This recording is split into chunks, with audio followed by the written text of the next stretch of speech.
안녕하세요. 응급의학과 의사 곽경훈입니다. 별난문화 독서체험장에서 주최하는 나를 치유하는 인문학의 7장과 8장 강의를 맡아서 하게 되었습니다. 제가 살펴볼 분야는 제가 응급의학과 의사고 그 다음에 또 작가로도 활동하고 있는 관계로 전염병과 인류의 관계에 대해서 살펴보고자 합니다. 근데 여러분 사실은 전염병과 인류의 관계에 대해 살펴보는 우리가 가장 큰 이유는 지금 모두 다 아시겠지만 코로나19 대유행 중에 있기 때문이죠. 사실은 코로나19 대유행 같은 일이 어쩌다가 한번 있었던 그런 일이 아닙니다. 지금까지 전혀 이런 일이 존재하지 않다가 갑자기 2020년부터 생긴 그런 일은 아니거든요. 이제 인류는 원래 전염병과 함께 살아왔고 인류의 역사를 지켜보면 대유행은 시간이 되면 항상 반복되는, 그러니까 별로 우리가 이제 늦 여름부터 초가을이 되면 대부분 태풍이 찾아오는 것처럼 아무도 바라지 않지만 한 번씩 올 수밖에 없는 그런 불청객 같은 존재라서 이미 인류는 지금까지 살면서 많은 대유행을 경험했거든요. 그래서는 이번 시간 동안 7장과 8장 강의 동안에 인류가 지금까지 겪어왔던 대유행에 대해서 살펴보고 그런 대유행이 인류에게 어떤 영향을 남겼는지를 살펴보고자 합니다. 그래서 살펴볼 것은, 그럼 우리 모든 역사는 여러분 대유행도 역시 역사의 시작과 함께 시작되거든요. 물론 선사 시대에도 대유행이 있었겠죠. 그렇지만 사실은 그때는 기록 같은 게 안 남아 있으니까 알기가 어렵고, 그다음 여러분 전염병이라는 것 자체가 많은 군집 생활을 해야 나타나는 병입니다. 그래서 예를 들어서 나는 자연인이다에 나오는 것처럼 사람들이 그렇게 띄엄띄엄 살면 사실 전염병이 유행하기가 되게 힘들어요.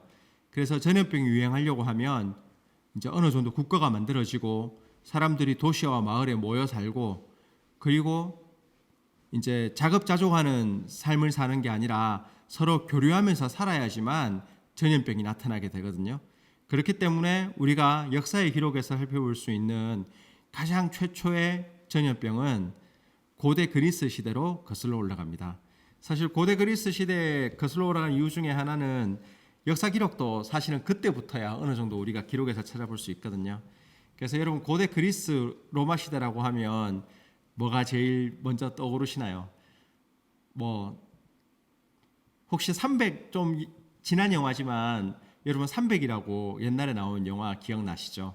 그래서 뭐 나는 관대하다, 그 다음에 뭐 스파르타, 이런 되게 그 패러디도 많이 되고 했는데, 그래서 이제 우리가 인류의 4대 문명이라고 하면 중국의 황허 문명, 그 다음에 인더스 겐지스강에 있는 문명, 그 다음에 이집트 문명, 메소포타미아 문명, 이렇게 나누어지는데 그 중에서도 이제 이집트와 메소포타미아 문명이 서양 문명에 크게 영향을 주게 됩니다. 그런데 이제 처음에는 이제 그런 이집트는 아주 옛날부터 이제 고립된 지역이라서 안정된 완조가 있었지만 우리가 메소포타미아라고 하는 지역, 그래서 여기 이 지도에 보면 메소포타미아라고 하는 지역은 다 어딘지 아시겠죠? 여기 이쪽 지역이 이제 그리스 지역, 이집트 어딘지 아시고, 그다음 메소포타미아라고 하는 지역은 그 옆에 보면 이렇게 유프라테스하고 티그리스 강이 있거든요. 터키부터 시작하는 그 강 쪽에 있는 지역인데, 어쨌든 이 지역이 다양한 국가로 나누어져 가지고 서로 계속 싸우다가 이제 최초로 페르시아에 의해서 이렇게 통일이 됩니다. 그래서 이게 아케메네스조 페르시아거든요. 이 아케메네스조 페르시아의 이제 제일 유명한 왕이 이제 거기 나오는 크로크크세스 2세죠. 흔히 얘기하는 300에서 이제 이 이집트하고 고대 근동 사회를 대부분 다 지배하고 그리스까지 지배하고자 했던 왕이 바로 거기 이제 우리가 300에 나오는 페르시아 왕인 크로크크세스 2세거든요. 그래서 이 사람이 대부분의 그 당시 사람들이 알고 있던 세계를 다 정복했기 때문에 이제 그 다음에 정복하고자 했던 쪽이 그리스 지역입니다. 그리스 지역인데, 근데 이제 이런 그리스 지역은 산이 많고 반도와 섬으로 이루어져 있어가지고 서로 하나의 통일된 국가를 이루지 못하고 자잘한 도시국가로 나누어져 있었고 그 도시국가 중에서 가장 강력했던 국가가 아테네와 스파르타죠. 그래서 실제로 페르시아가 아테네하고 스파르타 이제 그리스의 각 도시국가에 전령을 보내서 이제 항복하고 이제 그 우리의 식민지가 되라고 했을 때 가장 격렬하게 저항했던 두 곳이 아테네하고 스파르타거든요. 그래서 이제 여러분이 아시는 대로 아테네하고 스파르타는 마라톤 평야 전투라든지 우리가 삼백에서 나오는 테르모필레 전투라든지 그리고 그 후에 있는 살라미스 해전 같은 그런 격렬하게 투쟁을 통해서 이제 다윗과 골리앗의 싸움 같은 싸움에서 승리를 거두어서 이제 그리스가 페르시아의 지배를 벗어날 수 있게 되는데, 근데 이제 우리가 함께 살펴봐야 되는 게 그리스는 각 도시국가로 나누어져 있지만 그 도시국 이게 다 그렇다고 해서 서로 반목하고는 싸웠던 게 아니라 크게 아테네와 스파르타로 나누어져 가지고 그 각각의 두 국가를 따르는 동맹으로 나눠지게 되거든요. 그런데 이 스파르타하고 아테네는 되게 서로 상반되는 국가예요. 그러니까 여러분 다 잘 아시겠지만 어느 정도 그런 역사에도 많이 나오고 드라마나 영화에 많이 나와서 아시겠지만 여러분 아테네는 흔히 얘기하는 민주국가죠. 그래서 직접 민주주의를 했던 고대 민주국가고 아테네는 전체 인구가 20만에서 30만 명인데 그러면 아테네의 그 2, 30만 인구가 다 이제 민주주의에 참여해서 투표를 할 수 있는 시민은 아니었어요. 시민은 3만 명 정도. 보통 이 시민이 300명에서 400명의 굉장히 부유한 지주, 그 다음에 1200명의 부유한 상인, 그 다음에 이제 10,000명 정도의 자영농민. 그래서 이 자영농민들이 적군이 쳐들어오면 직접 이제 방패하고 갑옷, 그 다음에 그리스인들이 쓰는 긴 창을 직접 사서 중장보병이 돼가지고 나가 싸웠죠. 그리고 나머지 2만 명은 아테네는 이제 반도에 자리한 해양 국가였기 때문에 해군이 발달해 있었거든요. 그래서 이 나머지 2만 명의 가난한 시민들은 전쟁이 나면 아테네 해군의 노자비로 활동했습니다. 그래서 이 3만 명이 넘는 남짓한 이 시민들이 민회를 만들어서 민회에서 중요한 사항을 결정했고, 아테네는 독재자가 나타나가지고 시민의 권력을 제한하는 것을 굉장히 두려워했기 때문에 이런 이제 3만 명의 민회에서 다 해결하지 못하는 사항에 대해서는 500명의 그 500인 위원회라고 하는 위원회를 뽑아가지고 국가의 중대사를 결정했는데, 이 500인 위원회를 만약에 투표로 뽑게 되면 독재자가 나타날 가능성이 있다고 생각해서 아테네 사람들은 추첨을 해서 뽑았거든요. 그리고 500인 위원회는 제비뽑기로 뽑힌 500명의 사람들이 모여서 국가의 중대사를 결정하고 연임할 수가 없어요. 임기가 끝나면 다시는 못 하거든요.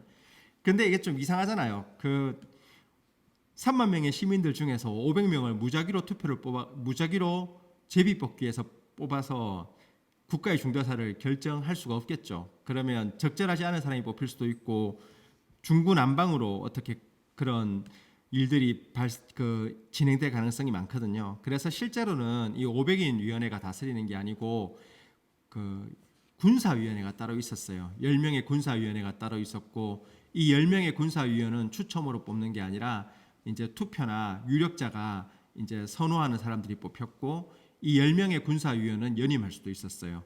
그리고 이 10명의 군사위원회의 위원장이 실제로 아테네를 다스리는 사람이었거든요. 그래서 이 10명의 군사위원회는 특히 페르시아와 전쟁을 통해서 점점 권력이 세지게 됩니다. 그래서 10명의 그때 이제 페르시아와의 전쟁을 통해서 점점 권력이 세진 10명의 군사위원회를 페리클레스라고 하는 아주 탁월한 인물이 오랫동안 이제 군사위원회의 위원장을 역임하면서 이끌게 되거든요. 이렇게 아테네는 직접 민주 정치를 하고 시민 중심으로 정치를 하면서, 또 아테네는 사실은 그 반도 끝에 위치했고 농사를 지을 땅이 부족했기 때문에 상업에 많이 집중했거든요. 그래서 강력한 해군을 만들어서 이제 무역을 주로 하고 이제 상업을 진흥하고, 그래서 굉장히 자유롭고 그런 화려한 문명이 발달한 곳이었고요. 반면에 우리가 영화 300에도 나오는 스파르타는 딱 정반대거든요. 스파르타는 두 명의 왕이 다스리는데, 스파르타 왕은 왕이 크게 실권이 있는 게 아니고 2명의 왕과 28명의 원로가 다스리는 과두제 국가예요. 여러분 과두제는 민주주의하고 다른데 여러분 왕국은 왕 한 명이 다스리는 게 왕국이거든요. 그리고 민주주의는 아까 우리가 앞에 살펴본 아테네처럼 시민들이 투표해서 다스리는 게 민주주의예요. 그런데 과두제 국가는 한 20-30명의 사람 혹은 100명, 200명의 사람들이 모여가지고 이 사람들의 뜻대로 다스리는 게 과두제입니다. 그래서 어떻게 보면 독재에 가깝다고 볼 수 있죠. 스파르타는 그렇게 30명의 2명의 왕과 28명의 원로를 포함한 30명의 중요 인물들이 다스리는 과두제 국가였고, 이제 스파르타 시민은 태어나면 12살 때까지는 가족과 함께 사는데 12살 때부터 20살, 길게는 30살 때까지는 아고게라고 해서 군사훈련을 계속 받아요. 공동체 생활을 하면서. 그리고 이렇게 아고게를 통과해야지만 스파르타 시민이 될 수 있거든요. 그리고 이렇게가 스파르타 시민이 되면 스파르타 시민은 생산 활동을 일절하지 않습니다. 농사도 짓지 않고 무슨 수공업도 하지 않고 그 다음에 상업도 하지 않아요. 유일하게 스파르타 시민은 하는 게 전쟁이거든요. 그래서 스파르타는 이런 소수의 시민이 다수의 피정복민을 다스리는 그런 되게 독특한 국가였고, 그래서 국가가 전체가 하나의 군사국가 같은, 그래서 스파르타는 곧 국가 자체가 군대인 그런 국가였고, 또 스파르타는 해안에 위치한 게 아니라 내륙에 위치하기 때문에 육군이 굉장히 강했거든요. 그래서 이렇게 살펴보면 페르시아가 쳐들어왔을 때 스파르타와 아테네가 협력해서 싸우는 것은 굉장히 이상적인 그런 시스템이었어요. 왜냐하면 아테네는 해군이 강력하고 반도 끝에 위치한 해양국가고, 스파르타는 내륙국가고 육군이 강력했기 때문에 페르시아와 싸우는 데는 최적이었는데, 페르시아를 물리치고 나니까 이 두 나라가 달라도 너무 다른 거예요. 쉽게 말해서 스파르타는 오늘날의 북한 같은 그런 나라입니다.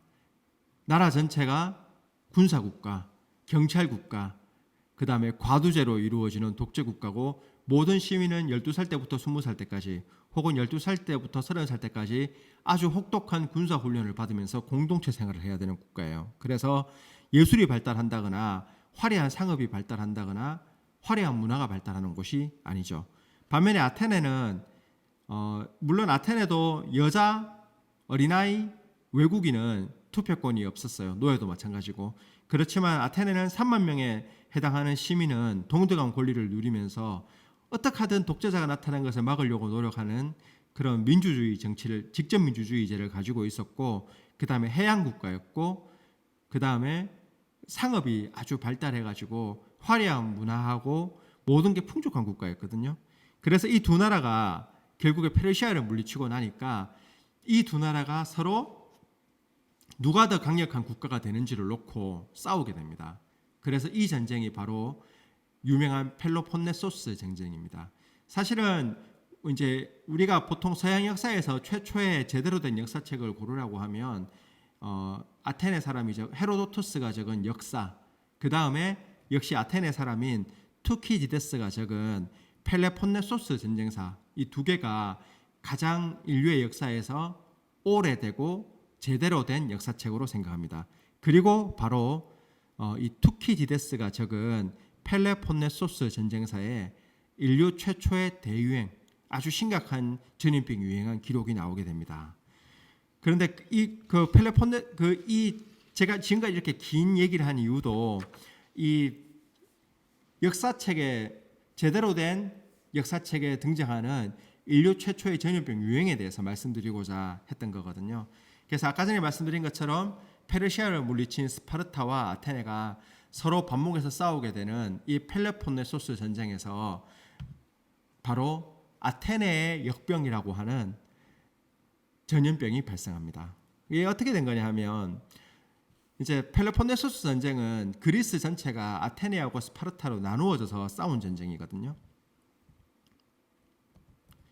아테네하고 스파르타로 나누어서 싸운 전쟁이기 때문에 이 두 나라, 이제 그때 제가 아까 말씀드렸지만 아테네는 페리클레스라는 지도자가 이끌고 있었는데, 페리클레스가 생각을 해보니까 스파르타는 육군이 강력하고 아테네 육군은 스파르타만큼 강력하지 않기 때문에 스파르타하고 정면 대결을 하면 자기들이 전혀 승산이 없다고 생각했어요. 그래서 아테네는 어떻게 싸웠냐 하면 아테네는 반도잖아요. 그래서 아테네 육지부근에 아주 강력한 성벽을 세우고 그 다음에 해군력을 그래서 강력한 성벽을 세워서 스파르타군이 쳐들어와도 대응하지 않는 거예요. 그리고 자기들이 해군이 강하니까 강력한 해군을 바탕으로 아테네 외부에서 식량을 가져오고 물자를 가져오고 그 다음에 강력한 해군을 바탕으로 스파르타를 지지하는 도시 국가 또 스파르타의 식민지 이런 곳을 약탈하는 식으로 전쟁을 하게 되거든요. 그래서 요 그림에 보면 이 사람이 페리클레스고요. 그 다음에 요 그림에 보면 이게 그 당시의 아테네거든요. 여기 보면 아시겠지만은 이렇게 피레우스라고 하는 여기는 항구거든요. 피레우스라는 항구가 있고 이 피레우스라는 항구 말고는 지금 보면은 이렇게 성벽을 다 만들어 가지고 아테네 시가시부터 피레우스 항까지도 성벽을 다 둘러서 이 강력한 성벽을 통해서 이제 스파르타군이 싸움을 걸어와도 절대 육지에서는 싸우지 않고 피레우스 항을 통해서 물자를 공급받고 식량을 공급받고 그 다음에 자기들은 이 피레우스 항에서 아테네의 강력한 해군을 중심으로 해서 이제 스파르타와 스파르타를 지지하는 나라들을 약탈하고 다녔거든요. 그래서 이게 스파르타가 해군이 약하기 때문에 아테네가 이렇게 나오니까 스파르타가 딱 손쓰기가 되게 힘든 거예요. 게다가 원래 아테네는 해상 무역을 주로 하던 나라였고 부유하고 번화했기 때문에 아테네의 목표는 이렇게 해서 계속 전쟁을 길게 끌고 나가면 경제력이 부족한 스파르타가 제풀에 지쳐서 무너질 거라고 생각했거든요. 그래서 아주 합리적인 생각인데 한 가지 생각 못한 게 있었죠.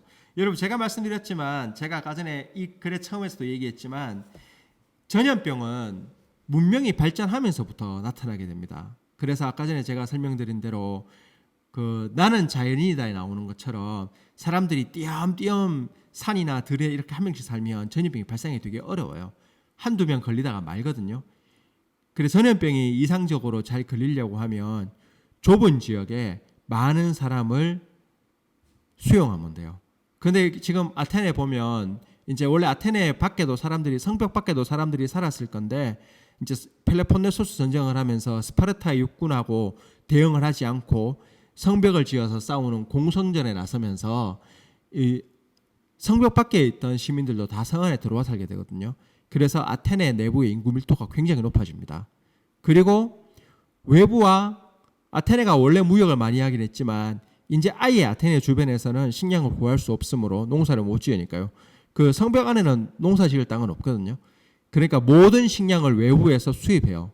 근데 모든 식량을 그렇게 외부에서 수입하다 보면 다른 나라에서 이제 다양한 뭐 곡식 치러 오는 배를 통해서 해충도 들어올 수 있고 질병도 같이 따라 들어올 수 있겠죠. 그런데 또 이때는 고대잖아요. 옛날 사람들이라서 그런 질병에 대한 세균에 대한 개념이 없었어요. 우리는 오늘날 병은 뭐가 일으키나요? 물어보면 초등학생도 세균, 바이러스 이렇게 다 얘기하지만 고대 그리스 시대에는 플라톤이나 아리스토텔레스처럼 위대한 사람도 병이 뭐가 일으킵니까 하면 세균 뭐 이런 눈에 보이지 않는 작은 생명체가 몸에 들어와서 질병을 일으킨다고는 꿈에도 생각하지 못했거든요. 그렇기 때문에 방역을 안 해서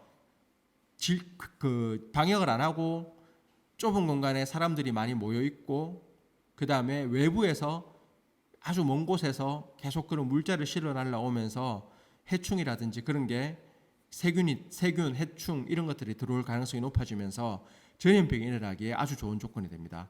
그리고 실제로 아테네가 펠로폰네소스 전쟁 초기에 공선전을 시작하고 난 후에 한 2, 3년 만에 정말 사람들이 한두 명씩 쓰러지기 시작해요. 그래서 그때 아테네에 돌았던 질병이 어떤 것인지에 대해서 그 질병에 대해서는 아까 제가 말씀드린 대로 최초의 역사가 중에 한 명인 투키디데스가 펠로폰네소스 전쟁사에 아주 자세한 기록을 남겨두게 됩니다. 그럼 제가 잠깐 그 기록을 읽어드리겠습니다. 처음에는 머리에 열이 펄펄 끓고 눈에 핏발이 서고 타는 듯한 통증을 느낀다. 다음에는 혀와 목구멍에서 피가 나고 숨 쉴 때 고약한 냄새가 난다.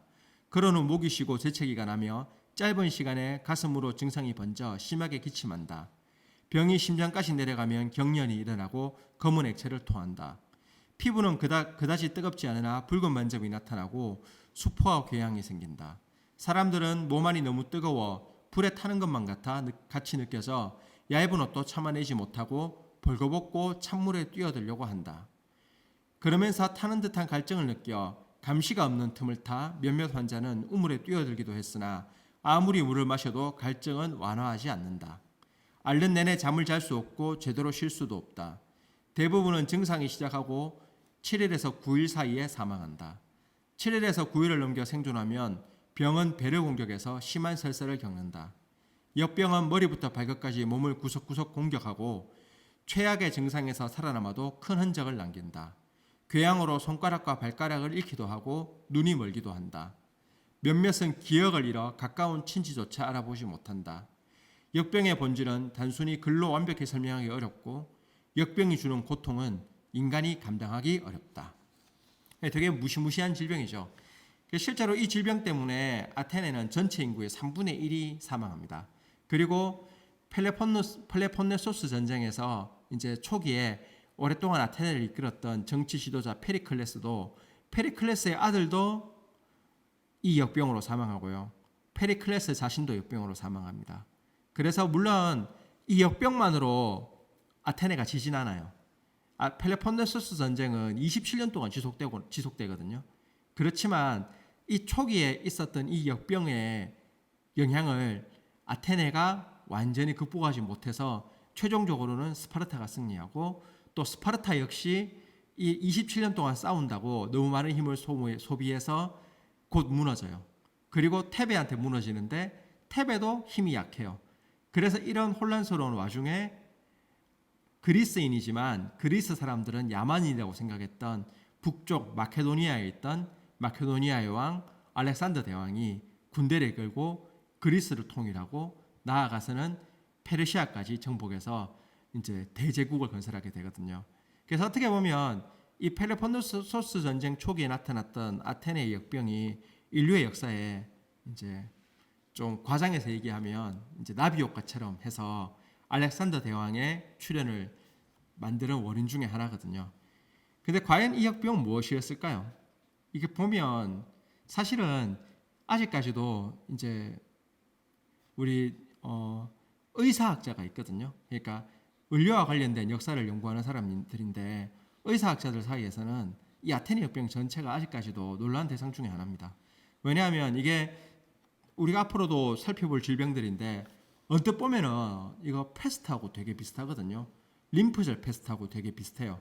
검은 액체를 토하는 것도 그렇고 수포가 나타나는 것도 그렇고 림프절 패스트하고도 비슷하고 그 다음에 장티푸스하고도 비슷합니다. 그리고 온몸에 궤양이 남는다는 걸 봤을 때는 천연두하고도 비슷해요. 그리고 설사를 심하게 하고 빨리 사망하는 거 봐서는 콜레라하고도 비슷하거든요. 그래서 이게 지금 무슨 병인지는 아직까지 잘 모르는데 일단은 가장 유력한 질병은 장티푸스 아니면 그 패스트일 거다, 림프절 패스트일 거다라고 생각하는데 일단은 림프셀 패스트는 유럽에서 제일 먼저 유행한 게 기원 후 540년에 동로마 제국에서 유행한 게 최초의 기록이기 때문에 이게 만약에 이때 유행했다고 하면 거의 1000년 가까이 사라졌다가 다시 나타나는 게 돼서 패스트일 가능성이 적다는 얘기도 있고요. 그 다음에 무엇보다 이제 처음에 아테네에서 역병이 돌았을 때 사람들이 어떻게 생각했나 하면 스파르타 스파이들이 와가지고 우물에 독을 풀었다고 생각했거든요. 그래서 그 우물에 독을 풀어서 그 우물물을 마신 사람들이 만약에 처음부터 전염되기 시작했다면 그거는 수인성 전염병이 되기 때문에 장티푸스나 콜레라가 돼야 됩니다. 그런데 장티푸스하고 콜레라는 원래 인도의 풍토병이라 가지고 콜레라가 유럽에 등장하는 게 1817년이거든요. 역시 연대가 안 맞고 장티푸스가 한 걸린 사람의 10% 정도는 사망할 수 있지만 전체 인구의 3분의 1 죽기 힘들다는 얘기가 많아서 그래서 아직까지도 이제 이 전염병은 천연두인지 아니면 장티푸스인지 아니면 림프절 패스트인지 잘 몰라요. 그렇지만 어쨌든 간에 이제 인류의 역사의 시작과 함께 인류는 이렇게 전염병을 경험했고, 이런 전염병은 단순히 전염병에 국한하는 게 아니라 여기 살펴본 것처럼 펠레폰네소스 전쟁의 승패를 결정했고, 최종적으로는 알렉산더 대왕의 출현을 불러일으킨 것처럼 이제 사회 전체에 큰 영향을 주거든요. 그리고 제일 중요한 건 이렇게 처음에 그 아테네에서 전염병이 돌았을 때 사람들이 제대로 대처를 못했어요. 어떤 게 전염병을 일으키고 이 전염병을 어떻게 막아야 될지를 전혀 알지 못했거든요. 그리고 이제 그 후에도 사람들이 이 전염병을 어떻게 막는지를 정확히 잘 몰라요. 그래서 우리가 앞으로 이제 이런 그렇지만 이런 과정 중에서도 인류가 조금씩 전염병에 대처하는 능력을 키우게 되거든요. 그래서 이제 앞으로 살펴볼 전염병은 이제 중세를 지나면서 인류가 전염병에 대해서 어떻게 대처하고 전염병에 대처하는 어떤 무기들을 가지게 되는지 살펴보겠습니다. 이제 우리가 역사에서 나타난 다양한 전염병 가운데 아주 중요하면서도 우리가 비교적 정확히 어떤 전염병이고 그 전염병의 양상이 어떤지 잘 알고 있는 것은 중세 시대에 가야 나타나거든요. 중세 시대에 유럽을 유행해서 유럽 인구의 3분의 1이 죽은 전염병, 우리가 흔히 흑사병이라고 불리는 전염병이거든요. 그래서 이 흑사병은 1347년부터 1350년까지 유럽에 유행해서 지금 추산으로 2,500만 명, 당시 유럽 인구가 7천만에서 8천만 정도 됐을 거라고 생각하거든요. 그러니까 유럽 전체 인구의 3분의 1을 3년 만에 사망시킨 아주 무서운 병이 바로 우리가 이번에 살펴볼 패스트입니다. 근데 패스트, 흑사병, 이게 막 사람들이 패스트라고 했다가 어떨 때는 흑사병이라고 했다가 막 말을 섞어서 쓰는데, 사실 패스트하고 흑사병은 같은 질병을 지칭하는 단어는 맞는데 사용하는 용법이 조금 다릅니다. 일단 패스트는 예르시나 페스티스라고 하는 세균이 일으키는 전염병이에요. 그래서 예르시나 페스티스가 일으키는 전염병은 다 흑사병으로, 다 패스트라 부르면 됩니다. 그런데 이런 패스트 가운데 1347년부터 1350년까지 유럽에서 유행해서 유럽 인구, 아까 말씀드린 대로 유럽 인구의 3분의 1, 지금 추정으로는 2,500만 명 정도를 사망하게 한 질병이 바로 흑사병입니다. 그래서 우리가 이 단어를 사용할 때는 혼동하지 않고 정확히 사용하는 게 중요한데, 그래서 1447년부터 1350년까지 유행한 질병은 패스트라 불러도 되고 흑사병이라 불러도 돼요.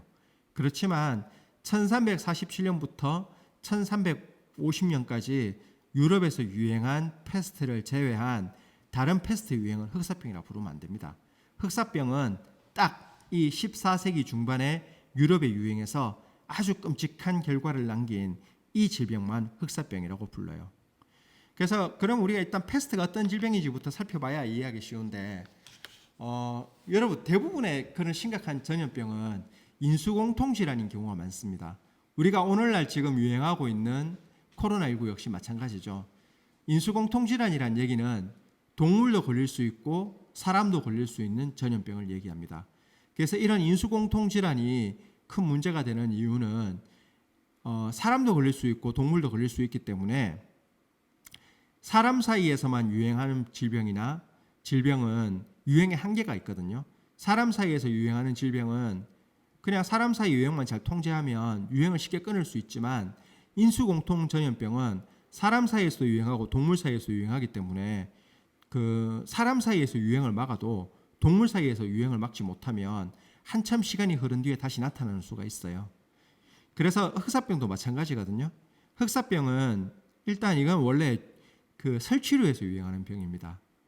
그래서 특히 사람이 사는 곳에 사는 쥐라든지 이런 데 유행하는 게 아니고 초원에 사는 야생 설치류, 예를 들어서 뭐 들쥐라든지 프레리 독이라든지 마못이라든지 이런 동물 사이에서 유행하는 거고, 이 예르시나 페스티스라고 하는 세균은 이런 설치류에 기생하는 쥐벼룩의 위장관에서 숨어 있다가 그런 쥐벼룩이 설치류를 물면 이제 그 설치류의 혈액으로 들어가서 감염시켜 가지고 번성하는 그런 질환이거든요. 그런데 가끔씩 어떨 때가 있나 하면 초원에 가뭄이 든다든지 혹은 초원에서 이런 그 설치류 사이에서 패스트가 너무 심하게 번져가지고 이제 설치류도 패스트 그러면 죽거든요. 죽으면 이 쥐벼룩들이 피를 빨아야 되는데 피를 빨 데가 없잖아요. 그럼 쥐벼룩은 이론상으로는 모든 포유동물의 피를 다 빨 수 있거든요. 설치류를 가장 좋아하고 가장 최적화되어 있긴 하지만 사람도 물 수 있고 그 다음에 사람 개도 물 수 있고 포유동물 다 물 수 있어요. 그래서 이런 초원에 살고 있던 설치류에서 주로 기생하던 쥐벼룩이 초원에 가뭄이 들어가지고 설치류가 많이 죽어서 자기들이 피를 빨 데가 없다든지 혹은 우연히 그런 초원을 지나가는 그런 인간이나 이런 피를 빤다든지 해서 이제 초원을 벗어나서 유행하는 경우가 있거든요. 그래서 그런데 이제 이런 패스트가 유행하려고 하면 역시 사람들이 서로 교류를 많이 해야 유행할 수 있어요. 왜냐하면 이 설치류는 이 패스트를 유행시킬 수 있는 쥐벼룩을 가지고 있는 설치류는 인간의 거주 지역에 사는 그런 시궁창이라든지 하수구에 사는 그런 쥐들이 아니라 아까 제가 말씀드린 대로 초원에서 야생 상태로 살아가는 설치류들, 들쥐라든지 마못이라든지 프레리독이라든지 이런 종류들이거든요. 그렇기 때문에 주로 어디 사냐 하면 유라시아 대륙 중심부에 있는 초원에 주로 많이 삽니다. 그래서 어디 주로 사냐 하면 몽고, 그 다음에 우즈베키스탄, 아프가니스탄 그런 그런 키르기즈스탄, 카자흐스탄 이런 중앙아시아 쪽에 원래 있거든요. 그래서 그 중앙아시아 쪽의 초원지대에 유목민들이 있고 그런 유목민들은 또 서로 교류 많이 안 하기 때문에 교류를 많이 하고 유목민들 인구 밀도가 낮기 때문에 크게 유행하진 않는데 이제 그런 초원이 인류 역사에서 보면은 이제 그 초원은 여러분 실크로드라고 들어보셨죠? 근데 그런 초원이 그냥 초원으로 남겨둔 게 아니라 이제 유럽 지역과 중국 지역이 서로 옛날부터 고대부터 교류가 있었거든요. 그런 교류를 하는 길이 실크로드, 비단길이라고 부르기도 하고 초원길이라고 부르기도 하고 한 길은 크게 두 가지 정도로 그런 교역로가 있었는데 동방과 서방에 그 교역로는 모두 이런 패스트를 일으킬 수 있는 쥐벼룩을 가지고 있는 설치류가 사는 야생의 유라시아 대륙 중심부에 있는 야생의 초원을 지나가게 됩니다. 그렇지만 그런 교류를 하려고 하면 큰 나라가 만들어져야 되거든요. 그래서 최초로 그런 동방과 서방이 교류했는 것은 아까 말씀드린 대로 펠로폰네소스 전쟁에서 스파르타와 아테네가 힘이 약해지고 난 뒤에 나타난 마케도니아의 왕 알렉산더 대왕이 만든 이제 거대한 제국이 동방과 서방의 교역에 크게 공헌했지만 사실은 오래 가지 못했어요. 알렉산더 대왕이 죽고 난 뒤에 제국은 4개 정도로 이집트, 시리아, 마케도니아를 비롯해서 한 3개에서 4개 정도로 갈라지게 되고 그렇게 쪼가리 이렇게 파편화하면서 크게 오래 못 가거든요.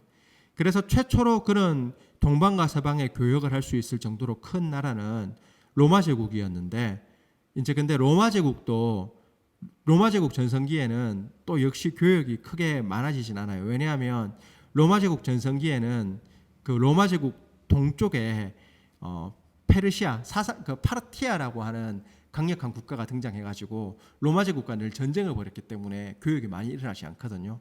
그러다가 한 3세기, 4세기가 되면 로마 제국이 이제 유목민들이 침범해 들어와서 그런 야만족의 이주와 함께 로마 제국이 무너지게 됩니다. 그래서 이 지도를 보면 454 로마 제국이 서로마 제국이 멸망하고 난 뒤에 한 50년 정도 지난 526년 유럽의 지도거든요.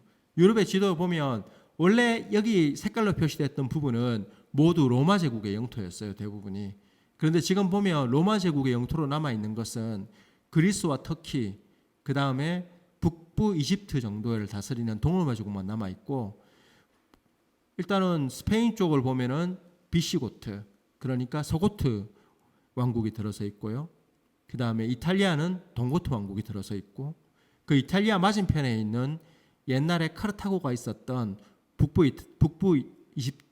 아프리카를 보면 거기는 역시 반달 왕국이 들어서 있고요. 그 다음에 프랑스 땅에는 프랑크 왕국이 있죠. 이렇게 다 갈라져 버렸어요. 로마 제국이 이렇게 갈라져 가지고 서로 싸우고, 그 다음에 동로마 제국도 힘이 약해져서 동방과 서방의 무역이고 뭐고 할 그게 도저히 무슨 무역을 할 그런 상황이 아니었거든요.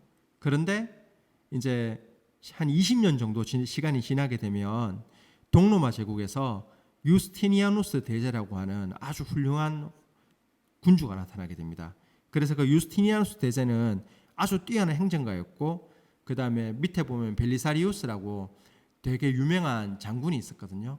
그래서 그 장군을 그 뛰어난 행정가여가지고 그 장군을 통해서 로마 제국 영토를 어느 정도 회복하거든요. 그래서 한 20년쯤 지나면 이렇게 영토가 바뀝니다. 아까 전에 보면은 이렇게 다양한 색깔로 쪼가리 나 있고, 동로마 제국 영토가 그리스하고 터키 지역, 그 다음에 오늘날 중동 지역이 이렇게 일부에 불과했지만, 여기 보면 이탈리아를 다 수복하고, 그 다음에 오늘날의 뭐 유고슬라비아, 오늘날의 옛 유고 연방 지역 같은 발칸반도를 다 정복하고, 이탈리아도 스페인도 조금 정복하고요. 그 다음에 북아프리카도 다시 힘이 세지거든요. 이렇게 해서 유스티니아누스 대제 때 힘이 세지면서 다시 초원길과 비단길을 통해서 이제 당시 중국 쪽 지역과 무역이 재개되거든요.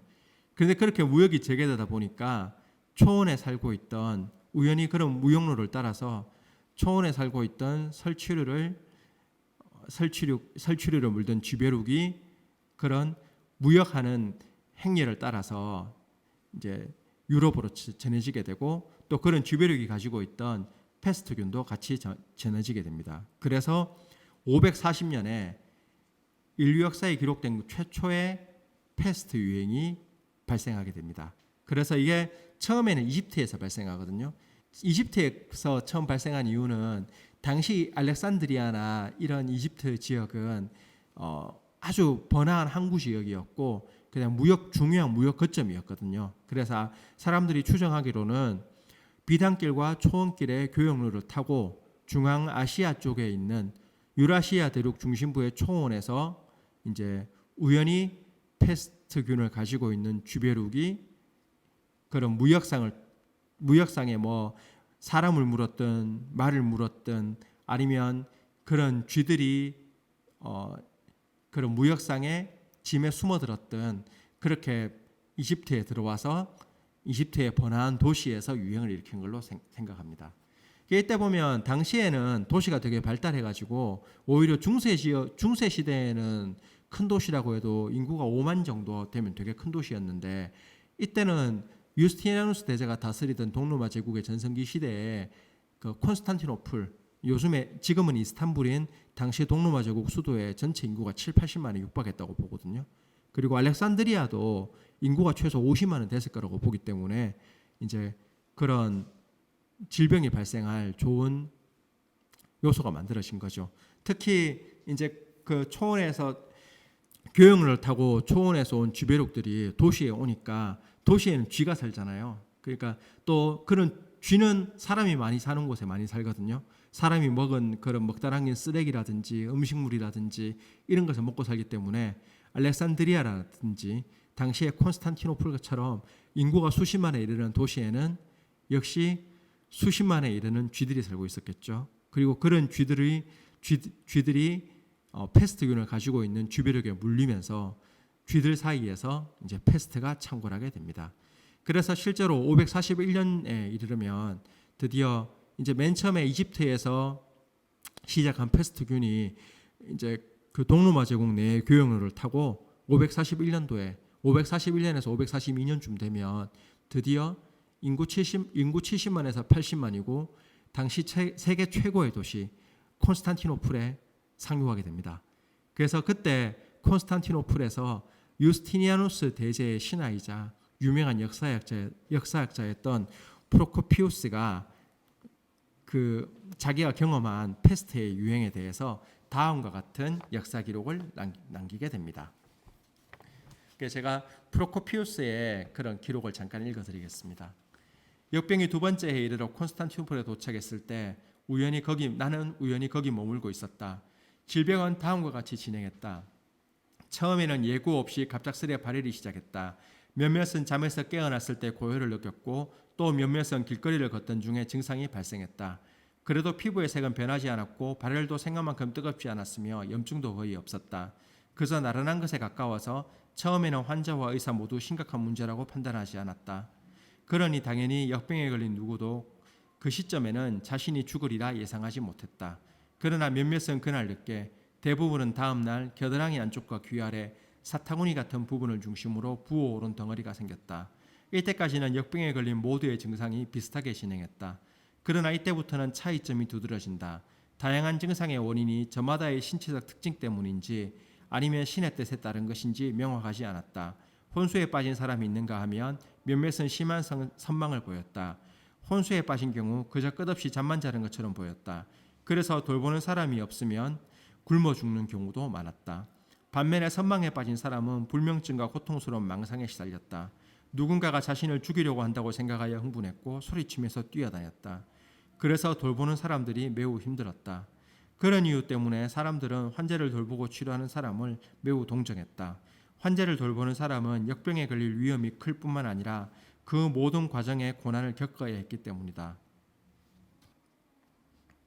어떤 경우에는 죽음이 빨리 찾아왔고 다른 사례에서는 며칠 후에 찾아왔다. 역병의 원인과 증상을 제대로 이해할 수 없어 몇몇 의사는 부어오른 덩어리에서 해답을 얻으려 했다. 자, 여러분 패스트는 여기서 프로코피우스가 한 내용이 패스트의 전형적인 증상이거든요. 여러분 그 예르시나 페스티스라고 하는 균에 의해서 감염되는 패스트는 크게 세 가지로 나누어져요. 림프절 패스트가 있고요, 폐패스트가 있고 폐혈증 패스트가 있어요. 림프절 패스트가 제일 많은데 림프절 패스트에 걸리게 되면 처음에는 고열과 오한이 나요. 그래서 이게 어떤 증상인지 명확치 않고 그냥 열나고 좀 아프거든요. 그리고 약간 시간이 지나면 이제 불과 며칠 만에 이제 림프절이 붙거든요. 여러분 림프절은 우리가 흔히 얘기하는 임파선이 림프절입니다. 여러분 편도염 걸려가지고 목이 아프면 목 밑에 여기 만지면 동글동글한 게 붙게 되죠. 그 다음에 이제 다리에 상처를 입어가지고 곪으면 사타구니 쪽을 만져보면 역시 그런 동글동글한 게 부어요. 이런 림프절은 면역기관이거든요. 그래서 감염이 나타나거나 그 림프절이 담당하는 그 인체의 부분에 감염이 나타나면 붓게 되는데 림프절 패스트는 이렇게 며칠이 지나면 온몸에 있는 림프절이 다 부어요. 붓고 그 다음에 거기서 고름이 나오게 되고 그 다음에 이제 피를 토하고 대개는 죽거든요. 그래서 흑사병이라고 부르는 이유가 검은색 피를 토하고 죽기 때문에 흑사병, 블랙데스라고 중세시대에 불렀던 거거든요. 그리고 이제 이런 림프절 패스트는 이제 사람 사이에는 잘 감염되지 않고 패스트균을 가지고 있는 주변력에 물려서 감염됩니다. 그리고 이제 폐혈증 패스트는 이런 패스트 증상이 아주 심하게, 그러니까 처음에 림프절 단계나 이런 단계를 거치지 않고 균이 피를 타고 온몸을 돌아서 심각한 문제를 일으키는 게 이제 폐혈증 패스트고요.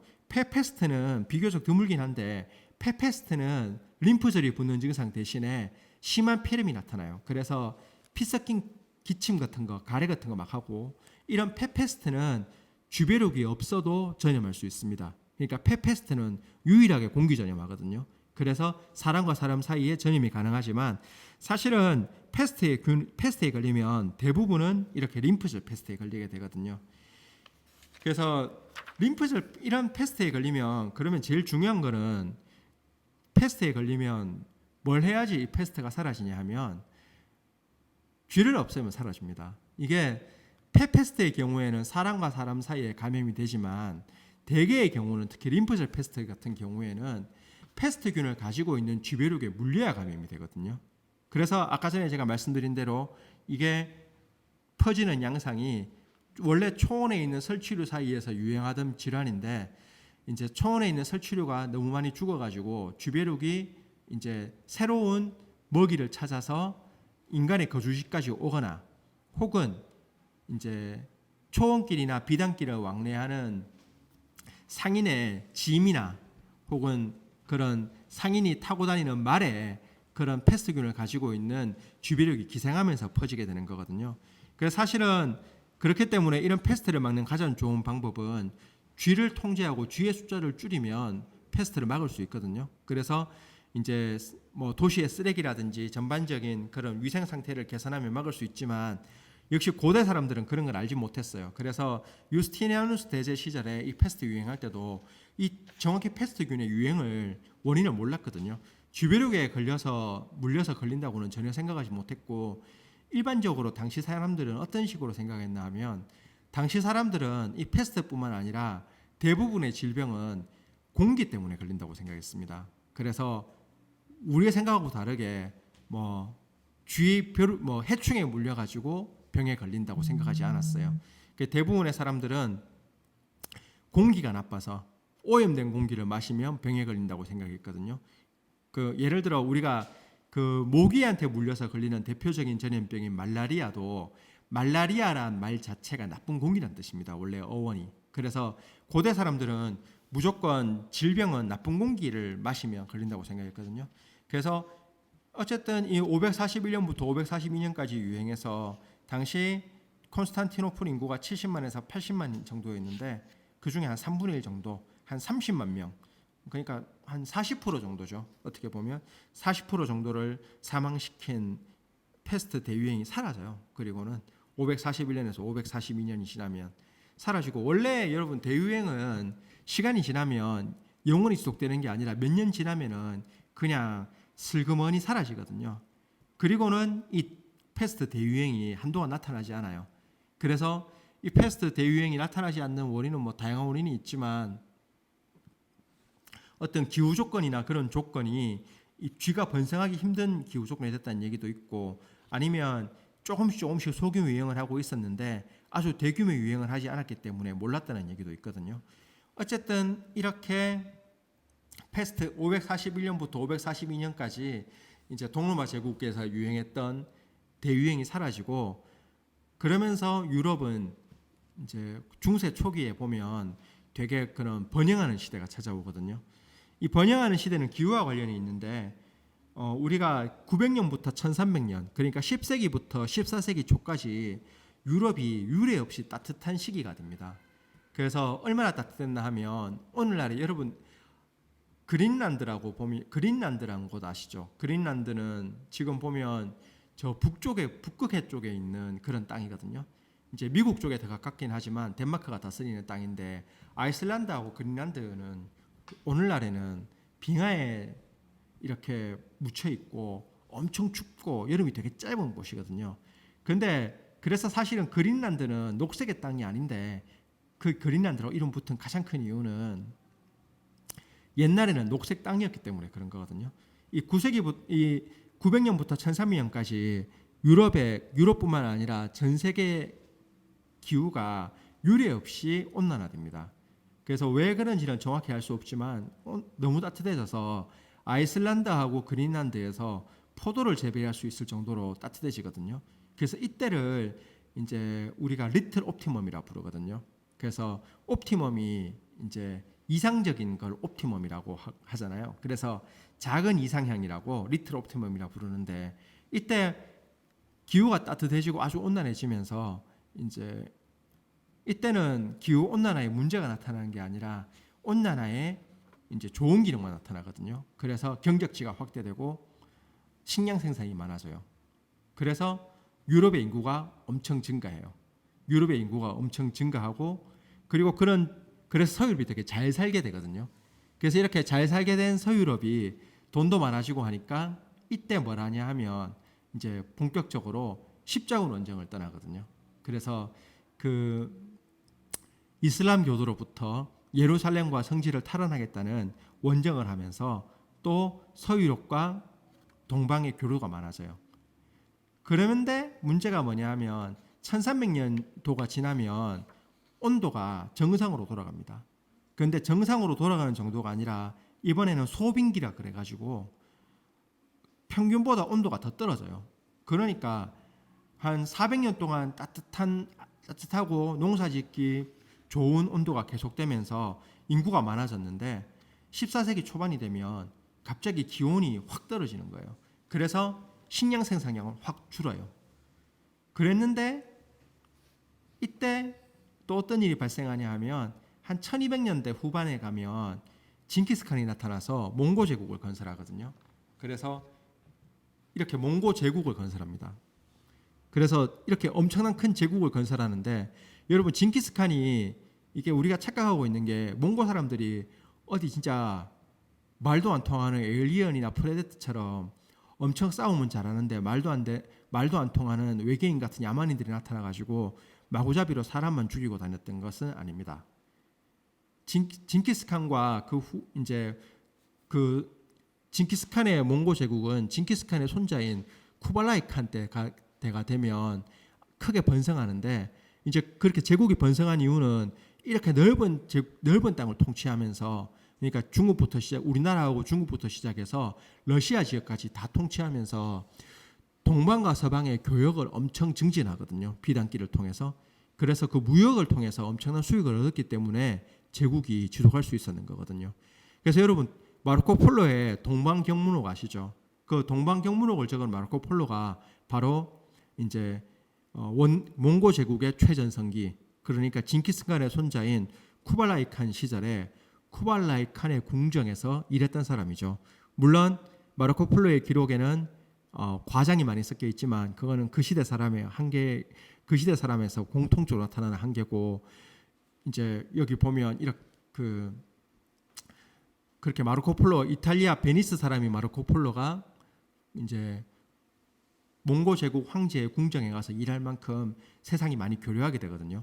근데 아까 말씀드렸지만 많이 교류하면 전염병이 많아지죠. 특히 이 몽고 제국이 동방과 서방의 교역을 하면서 이제 더 번성하는 실크로드하고 초원길과 실크로드, 비단길 모두 다 중앙아시아를 지나가기 때문에 이제 패스트균을 가지고 있는 설치류에 사람이 노출될 가능성이 많아졌죠. 그런데 이렇게 노출될 가능성은 많아졌는데 아까 전에 말씀드린 것처럼 900년부터 1300년까지 리틀 옵티멈으로 온난화가 진행되면서 소유럽의 인구가 확 증가했는데 1300년 초반이 되면 갑자기 기후가 정상으로 돌아가면서 추워지니까 식량 생산량이 줄어요. 그래서 유럽의 인구가 엄청 많은 상황인데 다들 식량 생산량이 줄어가지고 다들 배고프고 영양 상태가 별로 좋지 않은 상황이 됩니다. 그렇게 인구는 많은데 영양 상태가 별로 좋지 않은 상황에서 몽고 제국의 교역로를 타고 패스트가 유럽에 전해지게 되죠. 그래서 패스트는 최초에 어디서 전해졌나 하면 흑해 연안에 있는 이제 실크로드 비단길의 끄트머리에 위치한 항구에서 시작하거든요. 그래서 이제 그 당시에 교역이 얼마나 활발했나 하면 제노바와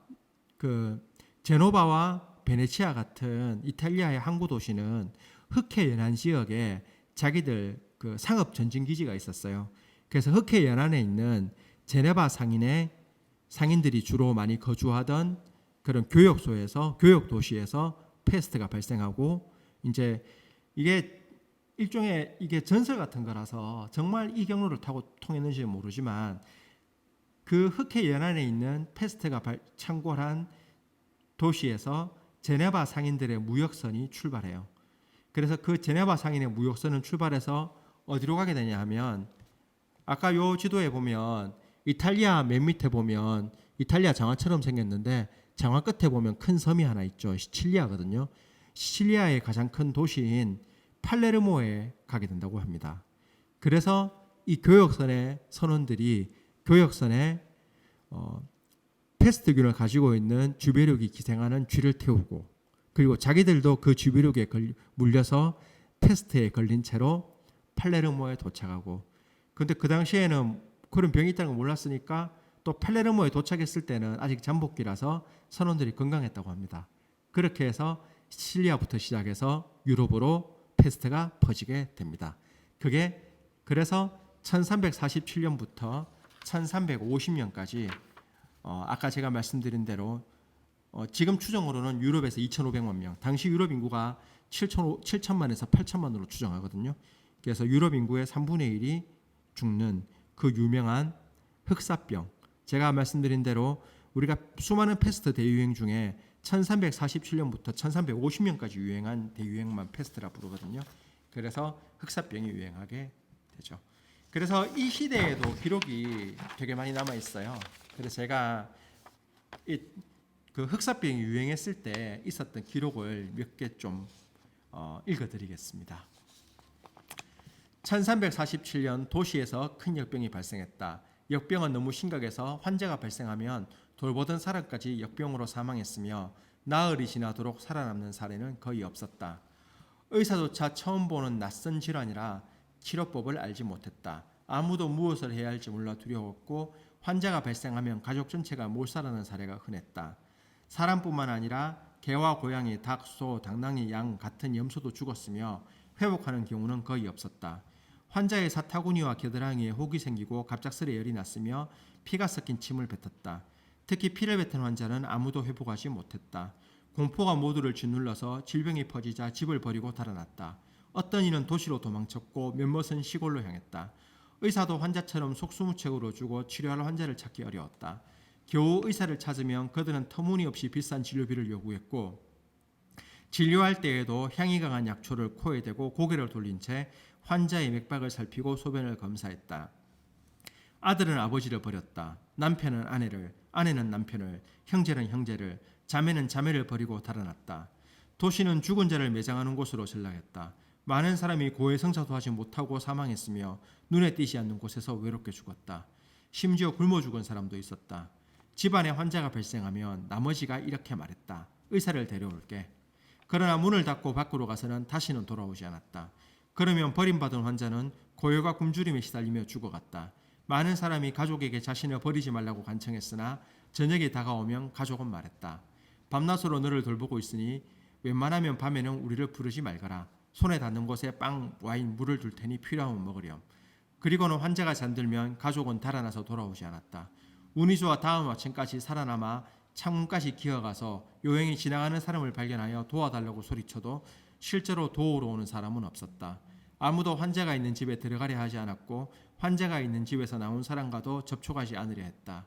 많은 사람이 홀로 침대에서 죽었다. 그런 집은 문이 열려 있어도 아무도 들어가지 않았고 독이 남아 있을까 걱정해서 비싼 물건에도 손을 대지 않았다. 교회에서는 시체를 매장하기 위해 구덩이를 깊게 팠다. 부유하지 않은 사람이 밤에 죽으면 당번엔 일꾼이 어깨에 메고 와서 구덩이에 던졌다. 그런 다음 아침에 흙을 덮었다. 그리고 그 위에 다시 시체를 던지고 흙을 덮어서 그런 과정을 반복하면 어느새 시체와 흙이 라자냐의 치즈처럼 층층이 쌓였다. 이런 일을 하는 일꾼은 넉넉한 보수를 받아 짧은 시간에 부유해졌으나 동시에 그들 가운데 많은 사람이 역병에 걸려 죽었다. 간호인도 하루에 최소 3플로린을 요구했고 환자가 주로 먹는 설탕과 부드러운 빵의 가격은 터무니없이 비싸졌다. 설탕은 한 파운드에 8플로린이었고 닭 같은 가금류는 말도 못하게 가격이 치솟았다. 달걀은 비싸졌을 뿐만 아니라 아예 구하기 어려웠다. 이거는 발다사레 보나이우티라고 하는 사람이 적은 피렌체 내기에서 이제 자기가 1348년에 피렌체에서 겪은 일을 적은 거거든요. 그래서 여기 보면 이렇게 이제 한 도시가 다 없어지고 가족이 파괴되고 공동체가 파괴될 정도로 역병은 마구막 퍼져나가게 되거든요. 그리고 여기서 나오지만 당시 사람들은 계속 이게 주변옥이 일으키는 질환이 아니라 나쁜 공기가 일으킨다고 믿었어요. 그래가지고 환자를 보면 또 패스트에 잘 걸리니까 안 걸리려고 사실 안 걸리려고 하면 주변옥에 물리지 않아야 되거든요. 그런데 나쁜 공기만 막으면 된다고 생각해서 뭐 환기시키고 허브 뿌리고 이런 식으로 막으려고 했거든요. 그래서 전염을 통제하지 못했고 심지어 의사들도 이런 식의 옷을 입고 다녔거든요. 이거 한 번씩 여러분 영화나 이런 데서 잘 나오는 복장인데 이 복장은 주변옥을 막는 복장이 아니고 이렇게 새부리처럼 뾰족한 가면을 쓰고 이 새부리 안에는 허브를 넣어가지고 나쁜 공기를 막으려고 했어요. 그렇기 때문에 사실은 치료법도 몰랐고 막는 법도 몰라가지고 그렇게 속수무책으로 이렇게 질병이 퍼져나가게 되거든요. 그래서 이제 이게 그 당시 이제 기록에 나오는 그런 그림이거든요. 패스트가 창궐했을 때 이제 이렇게 도시가 몰살되고 마을이 없어지고 이런 기록인데, 근데 여러분 우리가 지금 코로나 시대를 맞이해서 코로나 대유행을 맞이해서 많이 우리나라에서는 엄청나게 많은 사람이 죽은 건 아니잖아요. 엄청나게 많은 사람이 죽었다고 생각하는 미국에서도 전체 인구의 3분의 1이 죽은 건 아니거든요. 그런데 그래도 여러분 불안하죠. 무섭죠. 근데 우리는 최소한 불안하고 무섭지만 코로나19가 어떻게 하면 걸리고 어떻게 하면 이제 안 걸린다는 걸 어느 정도 알잖아요. 마스크 쓰고 사람 그런 방역 철저히 하고 하면 최소화할 수 있다는 것도 알고 또 걸렸을 때 이제 코로나19에 대한 치료법은 없지만 우리는 인공호흡기도 있고 에크모도 있고 치료법도 있죠. 그렇지만 이때 사람들은 치료법도 잘 모르고 어떻게 걸리는지 잘 몰랐거든요. 근데 사람이 계속 죽고 여기 나오는 것처럼 이렇게 아버지가 아들을 부모가 아들을 버리고 아들이 부모를 버리고 형제가 형제를 버리고 부부가 서로 버릴 정도로 너무 불안에 떨고 무서우면 사람은 탓할 거리를 찾게 되거든요. 그런데 탓할 거리는 어떤 사람을 그럼 탓할까요? 왕이나 귀족을 탓할 것 같습니까? 왕하고 귀족을 탓하면 잘못하면 죽습니다.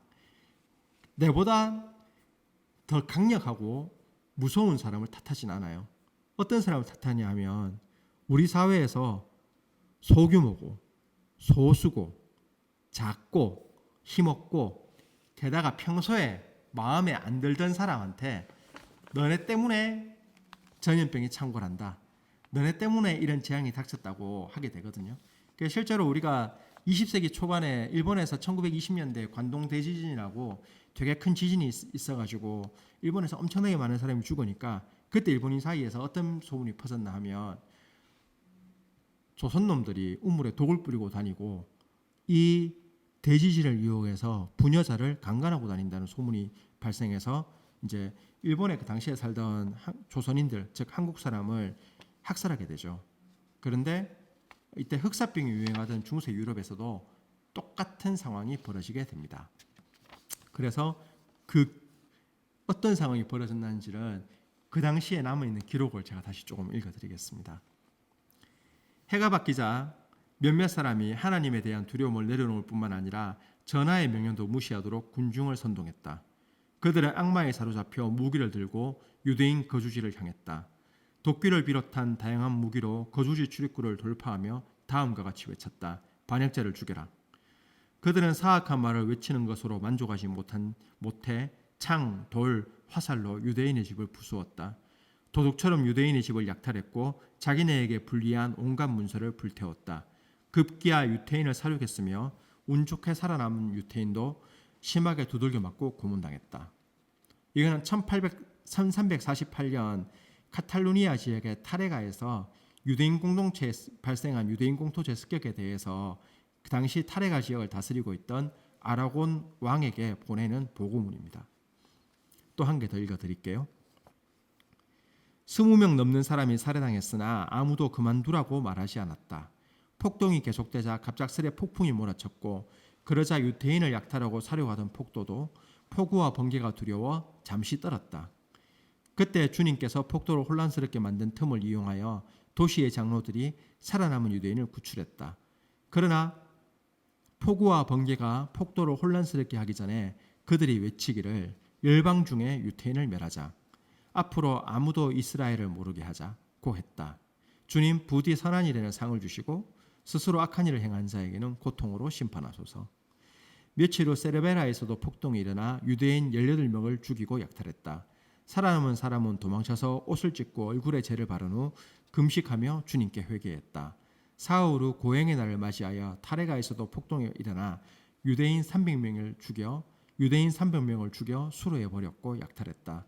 간신히 살아남은 유대인은 유대인이 아닌 친구의 집으로 도망쳐 광기가 가라앉을 때까지 숨었다. 이 기록은 역시 1340년대 후반 흑사병이 유행할 때 역시 그 카탈루니아 지역에 살았던 갈리파파라고 하는 유대인 랍비의 기록입니다. 그래서 이제 사람들이 너무 많이 죽고 하니까 겁나잖아요. 이게 왜 죽는지도 모르겠고 계속 사람은 죽고 근데 이게 뭐 죽는 게 10명 중에 1명이 죽는 게 아니고 3명 중에 1명이 죽고 마을과 도시가 없어지고 하니까 이제 급에 질린 사람들이 유태인이 저주를 해서 그렇다. 그리고 유태인이 우물에 독을 풀었다. 이런 얘기를 하거든요. 게다가 유태인이 이렇게 미움받는 이유가 여러분 중세는 기독교 사회거든요. 요즘에야 뭐 기독교 사회 뭐 다 기독교 믿는데 나 혼자 교회 안 다니는 게 어때서라고 말할지 모르지만 중세 사회는 기독교가 모든 생활의 중심이었거든요. 그리고 중세에서 기독교인이 아니면 법적 권리가 제한돼 있어요. 그래서 아주 극단적인 경우에는 법이 기독교인들만 보호하는 경우도 있었거든요. 그래서 기독교인이 아니면 누가 그 사람을 죽이거나 그 사람의 물건을 약탈해도 처벌을 받지 않는 경우도 되게 많았어요.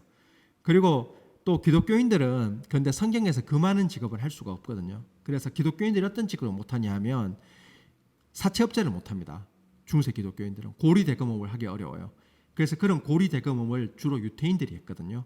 그래서 유태인들을 미워했고 또 유태인들이 당시 중세 유럽인에 비해서는 위생관념이 되게 좋아서 목욕도 자주 하고 옷도 자주 씻고 그 다음에 이제 음식도 되게 깨끗하게 유지해서 유태인 지역에 그런 쥐나 이런 게 좀 적었거든요. 그래서 그러니까 당연히 유태인 지역에는 패스트에 걸려가 죽는 사람 숫자도 적었습니다.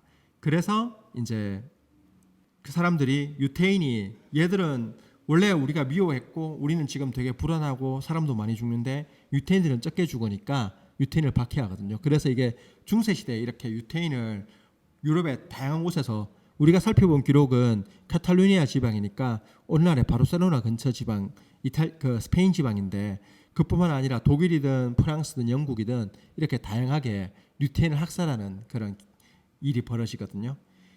그리고는 역시 패스트도 1350년이 지나면 점차 사라집니다. 그래서 물론 패스트는 그 후에도 이렇게 심한 유행은 일으키지 않지만 그 후로 계속 유행을 반복해서 가장 최근의 유행은 20세기 초반에 만주에서도 심하게 유행해가지고 20세기 초반에 만주에서 패스트가 유행해서 이제 그때 만주에 살고 있던 간도나 만주에 살고 있던 한국 사람이 죽고 이런 기록도 되게 많거든요.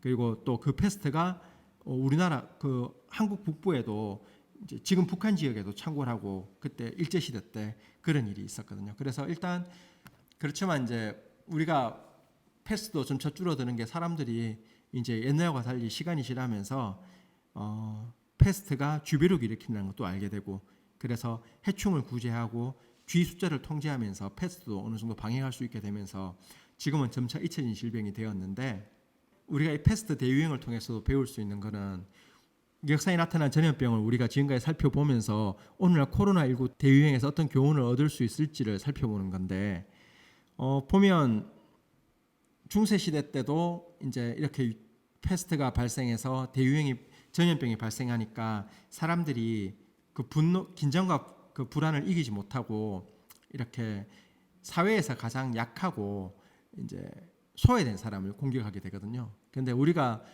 오늘날 코로나 대유행을 살펴봐도 이제 뭐 외국인 처음에 외국인 노동자 그 다음에 한국에 사는 이제 조선 제중동포 조선인이라고 부르죠.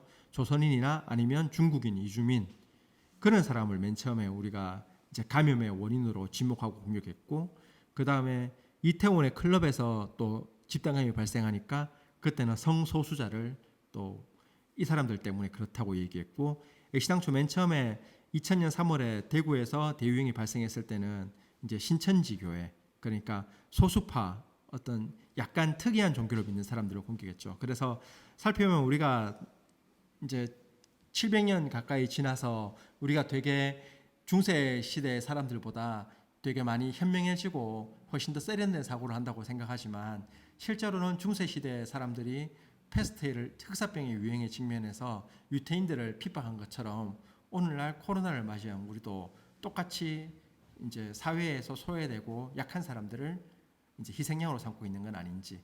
그다음에 우리가 하는 방역 자체도 보면 좋은 직업을 가지고 있고 대기업에 다니고 안정된 직장 생활하는 사람들은 코로나 방역에 별로 그렇게 큰 피해를 보지 않지만 자영업자라든지 아니면은 그런 대면 서비스업에 종사하는 그런 분들, 그러니까 사회에서 조금 힘이 약한 쪽에 있는 사람들이 오히려 더 크게 희생하는 그런 방역 체제조차도 그런 게 아닌지 한번 돌아봐야 할 이 문제가 있는 것 같습니다. 그러면 흑사병원 요까지 살펴봤고 이제 다음에는 지금까지는 사실 살펴본 아테네 역병이나 흑사병은 되게 우울한 얘기잖아요. 이게 뭐 전염병은 계속 대유행은 퍼지는데 유행은 방지하지 못하고 속수무책으로 죽어가는 얘기잖아요. 그러면서도 사람들이 막 서로 미워하고 이런 얘기인데 이제 다음 시간에 살펴볼 얘기는 드디어 인류가 이렇게 전염병에 늘 당하기만 하고 부정적인 모습만 보여주다가 이제 힘을 내서 이제 전염병에 제대로 대처할 수 있는 방안을 맞이해서 전염병을 극복하는 얘기를 살펴보도록 하겠습니다.